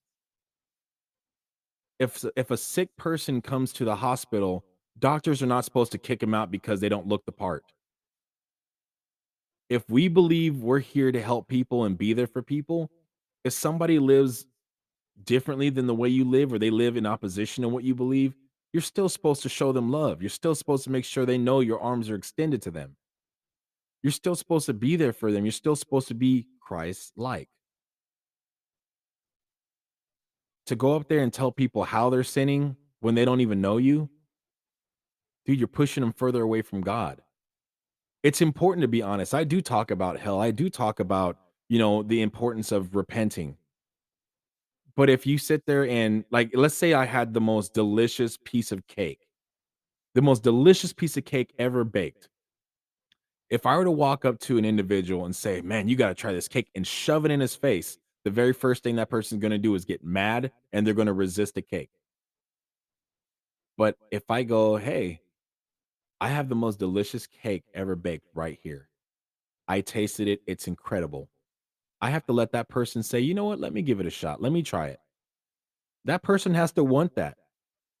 If you tell somebody a truth they're not ready to hear, it's just gonna fall on deaf ears and probably push them further away. But if you wait for the Lord to tell you, "Hey, I need you to tell him this," and then you tell him, it's gonna fall in the right spot. That's one of the reasons, and I am not using this platform to judge what you were saying, brother. Like, please don't think using this time to say those things to put you down. But I would like for you to consider something. One of the biggest reasons why Christian congregations have diminished in size recently is because of that approach that you're taking. I've been part of these churches out there that immediately condemn me when I don't believe the way they do, or because of the faith I believe is different from what they believe. Too many people are out there judging other people because they sin differently than they do. Everyone sins. Everybody has different lifestyles, and everyone has the right to do what they believe. Yes, I do not support same-sex marriage or abortion, but I'm not gonna go in there and stop a woman from doing what she feels she wants to do with her body. That's not my place. But if you ask me my opinion, I will give my opinion and why I think it's wrong. And the same thing with same-sex marriage. I will give my opinion when it is proper to give it. But I will not go to these rallies and go, "Oh, I think you all should, stop marrying each other. You're gonna go to hell." That's not my place. I never saw Christ go into the public spectrum, and I never once read that in the scriptures where he went to the public spectrum and started talking about how the pagans who worship those idols and stuff like that in Rome, they're going to go to hell. He never once did that. So why are we? It seems that in the Christian community, we more often show judgment and condemnation as opposed to showing love and patience. We need to start showing more love. That's not just a word, it's an action, it's an example, it's a lifestyle. If you just be like, again, just because you say you love somebody doesn't mean you do. Those are just empty words. Just because you say something with a smile doesn't mean it's kind. You can walk up to somebody and go with a smile, "Oh, you're such an idiot." Doesn't make it better, doesn't make it smarter, doesn't make it kinder. The person who is hearing the truth needs to know with no doubt that you love them. And that takes time. Sometimes you feel very prompted, very strong that you need to go give a message to somebody. Like, I've had many times where I've walked up, I had no idea why I was saying the thing that I was saying, but I was in church one day, and like, I felt very strong and very, very strong about a feeling that I needed to tell somebody sitting right next to me something. And I don't remember what the message was, but I said it I leaned over to the person and I said, "I don't know why I'm telling you this, but the Lord put it in my heart to tell you XYZ." And I told him what I was told to say. And after my mind went blank and I knew didn't feel like I was supposed to say anything else, I stopped speaking and he said, "Thank you." And then that guy got up like the next Sunday. He was actually called to speak in our church. And he got up the next Sunday and he said, "I've been praying for a long time about an answer to a struggle I was facing." And I was sitting in church one day and this brother leaned over and told me the exact words I needed to hear. I had no I don't remember because the words weren't for me, but I knew that I was supposed to say that. I've walked up to people on the streets and shared various points like, "Brother, the Lord misses you. It's time for you to come back." Because I felt strong. This person stood out. This individual stood out to me, and I was prompted in my heart to go talk to that person and tell him that. And then you see that person like years later, like, "Dude, that one day you talked to me changed my life." You see, like, I was led to do that. I don't just take it on myself and say, "Hey, you're going to hell because you're gay and you wanna get married to another man." What good is that? How is that gonna bring someone closer to God? Never in the history of the world has fear made somebody more loyal than love. You look at the Revolutionary War with General George Washington. The men loved that general because he was willing to risk his life and he would never ask his soldiers to do anything he wouldn't do himself. How many Christians you see in the scriptures that will cast into prison and willing to walk into the fire and walk into death and still not refuse to or still refuse to disobey and disrespect or deny God? They love God. That's why they're so obedient to him, because they truly love him. They don't fear God like that. They say, you keep in the fear of God. That's not talking about being afraid of him. It's talking about being concerned about how he feels about things. Showing that love, respect, reverence. That's what that means. In history, every time a dictator or somebody was feared, they got assassinated. They got betrayed. There was a coup d'etat that happened in their country. Fear never causes loyalty. You see it with the mafia all the time. People fear these guys, but at some point, somebody else comes in and with more money and they buy the loyalty from those guys and then they end up killing that person. I don't want people to fear God. I want them to love him. And when they do love them, then they will live in the proper way of fearing God, of being concerned about how he feels about their lifestyle decisions. But shoving a Bible in someone's throat doesn't ever result in good. Going up and telling somebody that you don't even know that they're going to go to hell because they want to make choices that you don't agree with never works. I use this approach because I've seen it work. It worked on me. When I was living a crazy lifestyle and I was very promiscuous, my mother came to me and told me a message that God put in her heart. And I knew it was from God because I felt the conviction that it was inspired. She said things she couldn't possibly know about me because she wasn't there when I was like, she wasn't there every second of every day knowing what I was doing in the dark. But she knew things because the Lord put it in her heart what to say. So when somebody loves you, you can feel it. Sometimes you don't even need to say it because they can see it.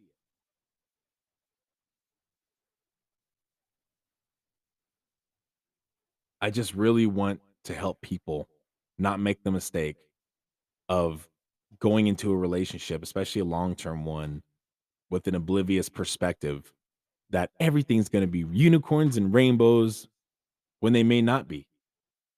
It's important to weigh these risks and these choices. It's important to really consider these things because it's a reality. And if you're not careful, you're just going to end up in divorce. And you're going to have kids that are suffering from that divorce. So really pay attention to those things. I sincerely appreciate you coming on and like I really appreciate you. You know, we might have some differences of opinion in some things, but I always appreciate when people come on and I always welcome people to come on. And if anyone else wants to come on and share some thoughts, I'd love to have you as well. Um, because dialogue is important. It's important to not just have one way of thinking. Having dialogue sharpens, gives you a better understanding about different things. So there's some things maybe that you knew that I didn't, and I was able to learn those things. There's some things maybe I said that maybe help you. I know from example that, from the experiences I've had that I have introduced more people, or excuse me, I've been a vessel that God chose to introduce more people to him when I used this approach because they knew I loved them. And they knew that whenever I said something, it was coming from the right place. I have literally seen gang members who have murdered many people change their lives because I let God take charge. And some of those guys are incredible friends to me this day. So just consider you get more honey or you get more bees with honey than vinegar. More people will come to know God for those of you who are believers if you'll stop looking at their sins. Rather than just avoid homosexuals and anyone like that because they're different from you, go up and love them. If they invite you to their wedding and you're a Christian and it's like, I love you, congratulations. I have my views on that. I'm a Christian. It's not you, it's I have my convictions, so I can't possibly go because I have my views on same-sex marriage. But I'm happy for you. Congratulations. God bless you guys. And go on with your life. If they will not respect that, then it is what it is. But you hold on to your convictions and you show your love. Because if I have a friend who's a liberal, like a hardcore liberal, and I want to go to the Republican convention, the Republican National Convention or something like that, I can't get mad at them that they don't want to go. They're like, I'm not going there. That's crazy. I'm not doing that. I don't believe in that. Why would why would I be offended by that? If I'm a Christian and one of my Satanist buddies, wants to invite me, I don't have any friends that are or buddies that are Satanists actually. I've talked to people who were Satanists because I wanted to know what it was they believe from their mouth. Um, but like if I were to have a buddy who was Satanist and he's like, "Hey, you want to come with me to Devil Church?" I'm like, "Nah, bro. I have my convictions. I appreciate the invite, but no, thank you." And I'll leave it at that. Because in his mind, maybe he's trying to show me the way. But in my convictions, I have my beliefs. I'm not gonna go there. So it goes to say for that. I would stand and defend the rights of a homosexual just like I would a Christian. because they should not be treated any differently or condemned based off of what they believe, unless Jesus is the one doing the condemning. And in that case, I fall. I'm a sinner. I'm doing my best to not sin as as often as possible. Like, I want to stop completely sinning. That's the goal. But because I'm a sinner, I'm not throwing any stones at anybody. I'd rather show love and patience, just like the Lord showed love and patience to me. For those of you guys out there who are believers, I really encourage you, please be more patient with people who don't believe like you do. Show them love. Don't be so quick to preach. Remember that there's nothing you can do that can bring someone to Christ. You are a paintbrush. God is the one painting the canvas here. So step out of the way and let him use you. Get out of the way, let God work. For those of you who are not believers, I really sincerely hope that you do not look at Christians as a bunch of judgmental people who just want to shove a Bible down your throat, because we're not that. There are people that are that, but that's not us. Those are individuals, and they're the ones that need the most help. So please don't be so quick to judge us like that and assume that we're all hypocrites that just want to condemn you all, because we're not.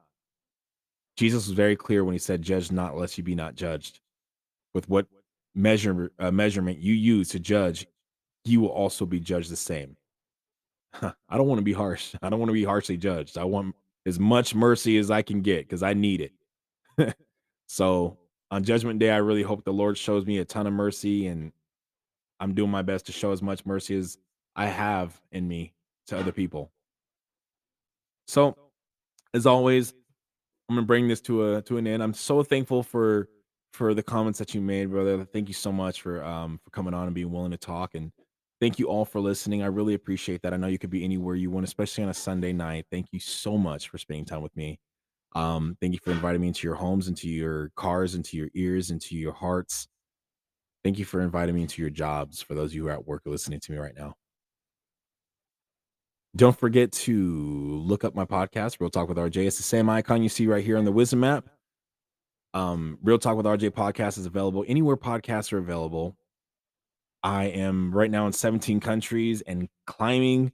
I just found I got listeners in France and Romania, like, which is actually pretty cool because I didn't know anyone spoke English over there. But like, hey, it's awesome. My Irish listeners are still listening in Ireland right now, and I'm really grateful for every one of you guys. If you ever want to send me an email, questions or discussion ideas, I definitely would love to talk with you about anything. My email, and this is my personal email, I look it up and I always respond whenever someone sends an email. So just remember, in the subject line, please put podcast, so I know it's one of you guys and we can talk. I'll respond, or I could talk about this subject, and we can have a nice little discussion. My email is ross.curtis723@gmail.com. Again, that is ross.curtis723@gmail.com. I definitely love having people talk. I love listening to people talk, and I love What's up? having that dialogue. Welcome, Andrew. So, talking about dating somebody with a different religion, am Mhm. I correct on that, or is that a past subject? Say again. So it says dating the risks and dangers of dating somebody of a different religion or faith. Is that the same topic, or are we on something? Oh yeah, it's definitely the same topic. We actually we covered that pretty in depth. But yeah, like you can definitely listen to this But episode as well. have we? Like, I think there's no in depth in a conversation like that. Like, let's be honest. We can go in depth about religion and faith and all of that Okay. for infinity, and I think that's why the entire world is where they're at right now. That's why there's wars in the Middle East. That's why we have issues with people who are actually coming out from uh, Scientology. So there is no limit to this conversation. Well, There it just isn't. it depends on the focal point you're going for. If you're talking Well, what's about the focal point that differences in we are religion, going for? I was actually just Well, talking okay. about. So you're asking me Go what ahead. the focal point that we're talking about. And Well, yeah, I only got like 3 minutes and 30 seconds, so I'm just trying to like get your grasp. well, the grasp is that if we like when you're going into relations like that, or excuse me, a relationship like that with someone who has different beliefs, there's a very big possibility and a very big risk factor that when you have children, you're going to want to teach your children what it is you believe, and they may be opposing, and it can cause lots of problems and Okay, often so leads I will to divorce. challenge you on this one. I can go out with somebody. I might be Christian. I might go out with a Buddhist, and I talk to her about this. I'm like, hey, so why do you believe this? Now I've studied every religion and every philosophy. I did psychology, pathology, and sociology, and then I also did, you know, some time in college with religion. So you can challenge me, you ain't gonna win. Even Hinduism, I know almost every god. There's like 1,000 or something. But when you're talking to somebody of a different One thing I've religion, learned in life, in my no, no, no, experience, no, and wait, I only got like 3 minutes or 2 minutes. I know, but this is I'm my sorry. show. Yeah, I get that. But you're letting people talk. Yeah, I am They're- letting people talk. It's a dialogue. It's their not a mindset, monologue. It's a and dialogue. you can talk about your mindsets afterwards. So when you're talking to somebody, Again, this is my show. So it's a dialogue, not a monologue. You want to talk about things, we can talk, but you're not going to talk over me, and I'm not going to talk over you. We're going to have a dialogue, which is an exchange of ideas. So when you come on a show and tell me I've studied and there's nothing you can tell me, you're not going to win. One thing I've learned from my life is that a fool knows everything and a wise man knows nothing. You can learn from anybody if you're willing to seek truth. And there's lots of different angles for this subject. That's what the whole purpose of this subject. We were talking about this issue being a possibility, but it doesn't mean that this is guaranteed to happen. I don't know how long you've been listening, but I actually talked about this. You could easily have a nice relationship. Nothing can happen like these, like it can end up well for you. You can have a beautiful relationship. It's not guaranteed that this will be the outcome result. A risk doesn't always mean like if you're walking on the edge of a cliff, the risk is that you'll fall, but it doesn't mean you're going to fall. Risks don't always mean they're like the action you're risking is going to happen. Danger, like when you're walking on a tightrope, it's dangerous that you're going to fall. Doesn't mean you're going to fall, but I'm saying these are things to be aware of. So people can have different beliefs and coexist perfectly and actually have a great relationship. It happens. But one of the leading causes of divorce is religious differences. That's a statistic that you can't argue with. It's a legit thing. And that's why I was talking about it. And it wasn't to take the side of one religion over another, and it wasn't to put down one religion over another. It was to save marriages from divorcing over this subject. Again, I never once made the claim that this is going to happen because there are always exceptions to the rule. Like you have parents who are special needs, who have children who are exceptionally smart. Logically, if a person has special needs, they shouldn't be able to raise a child because they don't have the capacity, or let's say the person who has the mental capacity of a 7-year-old. It's still possible for them to miraculously raise a child to be a genius. It can happen. Autistic people can work incredible things, and people who are on various spectrums of special needs can work incredible miracles as well. So there's no limitation of what is possible, but what is often is what I'm talking about. Often people are getting divorced because they have different beliefs. I invite people to talk on here because we have conversations. I'm not sitting here and trying to debate with people. Debating never gets anything done. It never accomplishes anything. No one ever learns with a debate. I want to have a dialogue. And a dialogue is a respect of views from both people, even if they're opposing. I love having liberals on here talking to me about their beliefs, and we can try to find common ground. Maybe we can actually use logic to actually discuss different things, and we can learn. That's what this country doesn't have a lot of.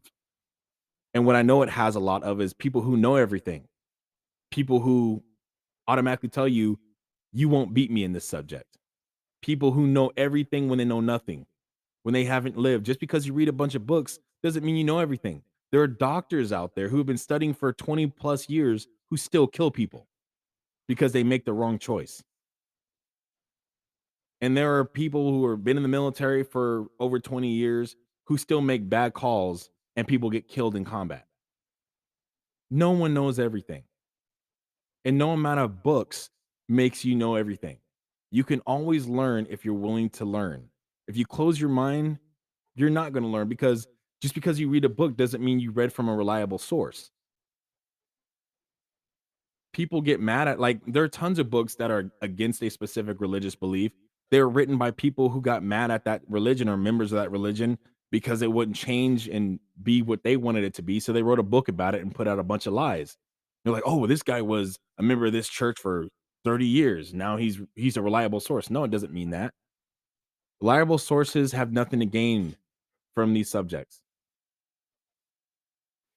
So I really encourage you, like, I really encourage you, don't tell people that they can't win in a disagreement or a subject about you, because there's a lot more to the world than you know.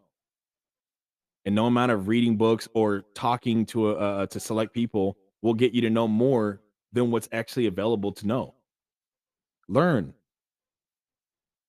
That's why I invite people on here, because I want to learn as well.